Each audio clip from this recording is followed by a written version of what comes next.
અમદાવાદમાં પોલીસ કમિશનરે ટ્રાફિક વ્યવસ્થાની કરી સમીક્ષા। નાના ચિલોડા સર્કલ પર ટ્રાફિક વ્યવસ્થાની સમીક્ષા કરવામાં આવી। નાના ચિલોડા સર્કલ પર બ્રિજ નીચે 2 કટ બંધ કરાયા છે અને એટલે ટ્રાફિકની સમીક્ષા કરવામાં આવી। બંને કટમાં 100 મીટરના અંતરે ડાયવર્ઝન અપાયું છે। બંને તરફ ટ્રાફિક જામ ન થાય તે માટે જે કટ છે એને બંધ કરવામાં આવ્યા છે। અમદાવાદના જે આ નાના ચિલોડા સર્કલ છે અહીંયા ટ્રાફિક એટલે બહુ મોટો ચેલેન્જ હતો। તો અહીંયા આપણે તમે જોઈ શકો ચેન્જીસ કર્યા છે।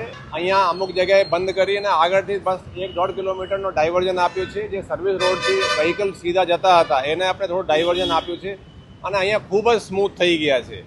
ઇનફેક્ટ આજે આપણે બીજા પણ ચેન્જીસ જોયા। એક ઇન્દિરા બ્રિજના સર્કલ છે ત્યાંથી લોકો વચ્ચેથી કટ હતા એ ઘૂસી જતા હતા તે બંધ કરાયા। પછી મધર ડેરીના સામેના એક કટ છે એનાથી બંધ કરાયાથી પણ ખાસો સહેલો થઈ ગયું છે। બીજા એક ઘાટના ટી જંકશન છે ત્યાં પણ એક ચેન્જીસ કરાયા છે। તો આપણે છેલ્લા 3-4 મહિનામાં સુભાષ બ્રિજ બંધ થયા હતા આપણે ડિસેમ્બર ફર્સ્ટ વીકમાં। એ પછી આપણે એના વોર ફૂટિંગ પર લીધું છે અને ખાસા જગ્યાઓ ચેન્જીસ આપણે કરાવીને ટ્રાફિક બહુ સ્મૂથ થઈ ગયા છે। તો હું કહી શકું કે ટ્રાફિકના ડીસીપી અને આમાં એની ટીમો બહુ સારી રીતે કામ કરી રહી છે।